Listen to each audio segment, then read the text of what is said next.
Hey man. Hi there. Hey, Kevin McKay. Nice to meet you. Nice to meet you. Come on in.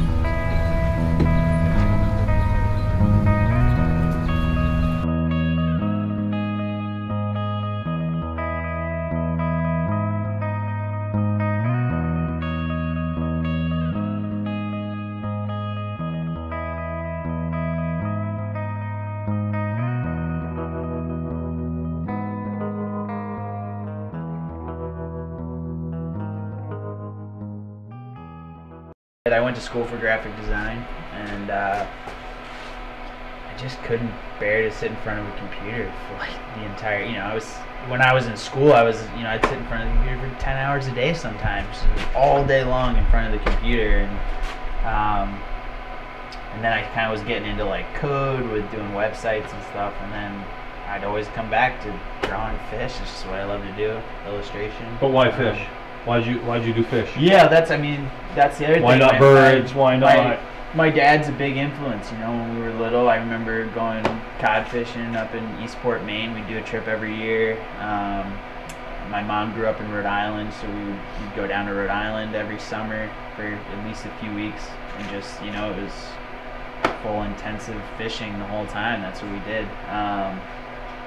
And then I started diving my sophomore year of high school. Got really into it with a buddy. Cool. I've never met anyone that spearfishes. Yeah, Maine is not a, I know, I can count on one hand how many people I know in Maine that actually spearfish. I started out, I saw a video online. I just saw somebody wood burning, and they were doing very basic, I think it was somebody was making a sign, and they were just burning lettering kind of freehand. And I had never really seen wood burning before, and I think they were just using like a soldering iron and just kind of blocking out these really bold letters. And I just thought, I love working with wood and I love illustration. Like, why not combine this obsession with fish with wood burning? And so I got my first wood burner, which is still primarily the one I use here, this little Colwood Cub.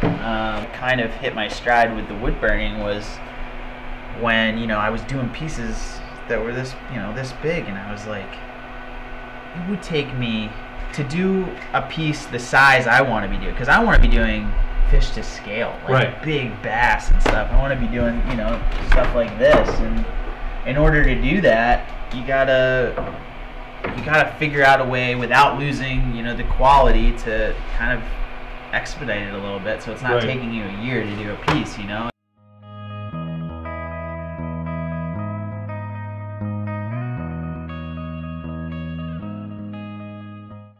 Take me through the whole process. So you draw it out. Yep. Do you sketch it out first in your book? Yeah, so I actually sketch it out small, and then I use a projector.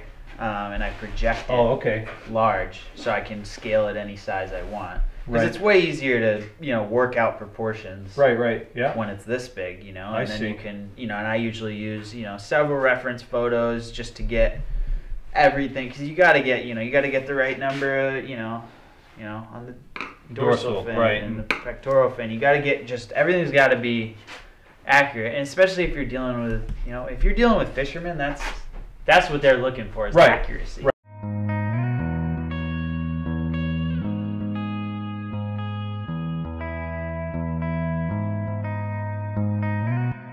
The artists that I admire the most and influence my art, they're such perfection. Everything is just really dialed in and perfect. And I think kind of my whole style and everything is a little less like that. I'm not really going for like an absolute photorealistic. Right. There's obviously artwork in there. Yeah. Whereas like I know some unbelievable watercolor artists and stuff that. But I know that's a striper. I looked at that and I'm like, oh, that's a striper. You got all the lines. I mean, and not only do you have the lines, but you have them how they break up on a striper.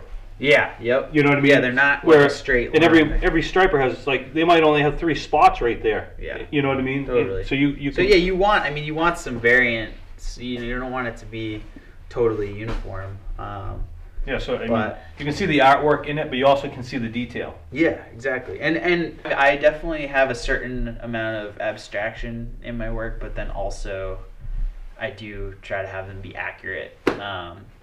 but I think the wood burning gives a little more flexibility in terms of how accurate you really have to be. How long does it take you to, you know, that's a 47-inch striper. So how long does it take you just to burn it? To get before you epoxy it, because that's like the last step, right? I would say 2 days probably. So with all this, where do you? I mean, obviously, you know, you're a year into it. Yeah. I mean, what do you want to do? Are you looking to have a studio someplace, or make this into a really nice studio down here? I mean, are you growing this into?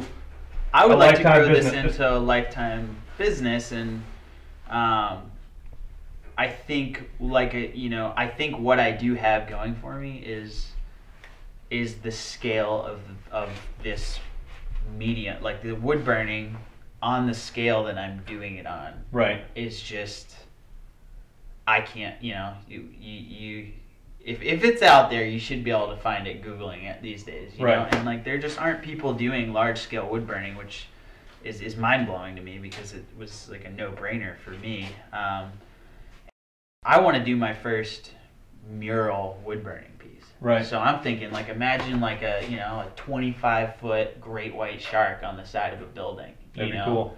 There's nothing saying I can't, I can't do that. It would take me a while. You just got to find someone to commission 5 to do years. it. Yeah. So no, that's cool. I think that's where I'd love to be doing more like installment pieces and bigger stuff. But I mean, there seems to be a demand for these, and I do feel like I'm always gaining more momentum. Right. They're a cool piece. I mean, I when I first saw it on Instagram, I'm like, that's cool stuff. But then to see you're right here in Maine. Yeah. You know what I mean? You're not in California. Like you said, you're not down in Florida. And there are so many artists. I mean, that you're right is here so in Maine. You know, in Portland, Maine, which is, you know, it's great. It's cool. It's a cool story. I appreciate it. Well, I appreciate you guys seeking me out and coming down to check it out. All right, man. It's been great. Thanks.